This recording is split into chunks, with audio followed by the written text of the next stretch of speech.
Hey everybody, welcome back. It is like 9 something at night, and I'm waiting for midnight to come along when my book will be active, so to speak.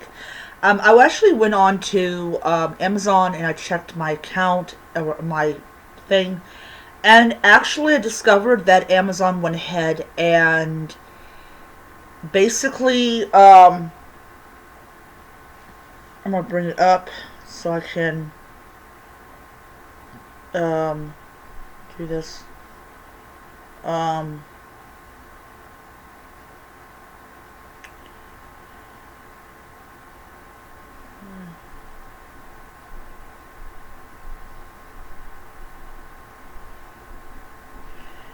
all right.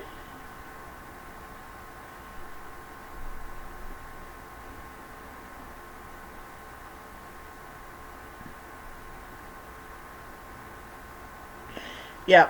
um, all right. So um, right now, you can buy the book. So, yeah. Uh, it says basically that if you are within 1 hour and 58 minutes, you will be able to get delivered on Sunday. Um,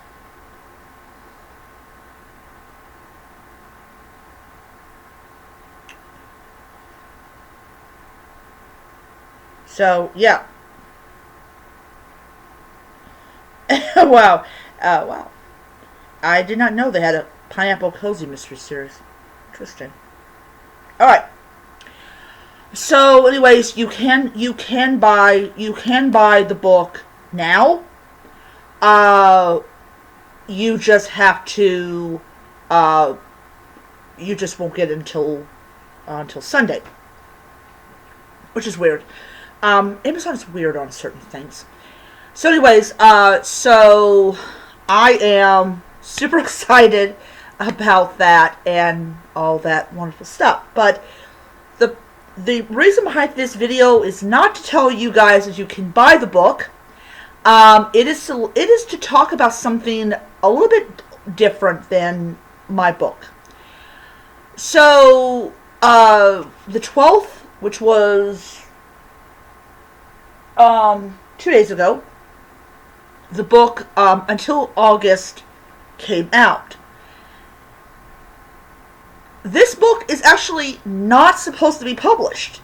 The sons of the Nobel Prize winning author, who I cannot pronounce his name, he died 10 years ago from dementia.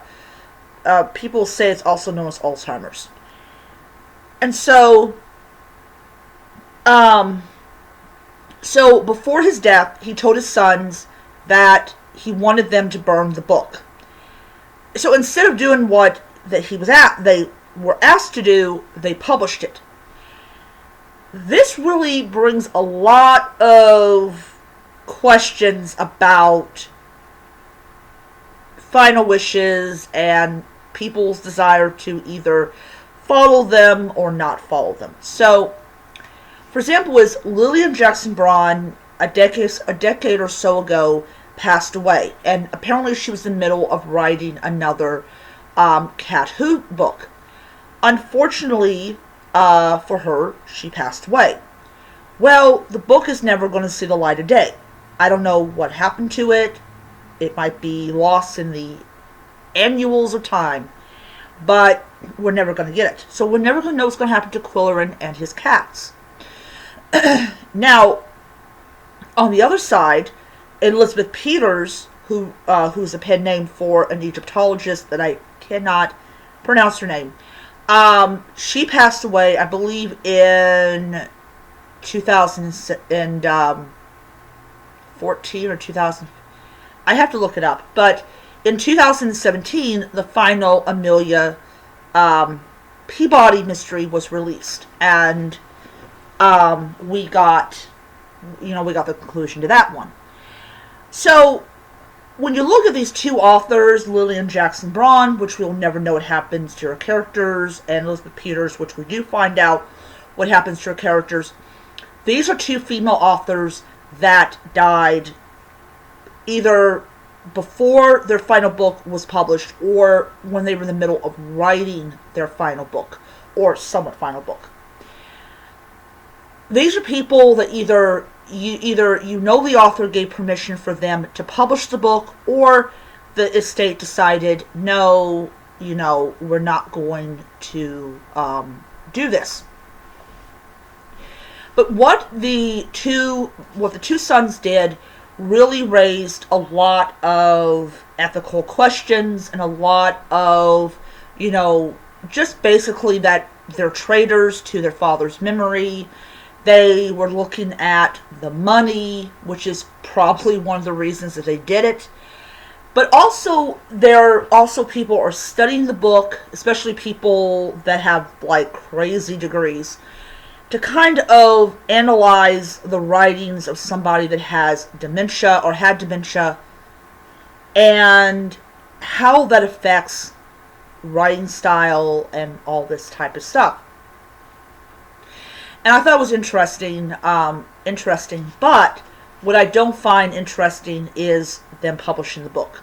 So for me, and I've not written a will out or anything like that, for me, if I was in the middle of a book and I passed away, my wishes would be that my brother would hire someone to come in and finish the book and get it published and make it sound final. So everybody would know what would happen to the characters. That's what I would do. And I would have it written in my will that this is what I would want. Because I would feel like that I was, even beyond the grave, that I would be obligated to give them that final send-off. But it's really weird. That's one of the downsides of dying, is you don't have control over what is going to happen after your death. And you kind of have to hope and pray that your children and your loved ones will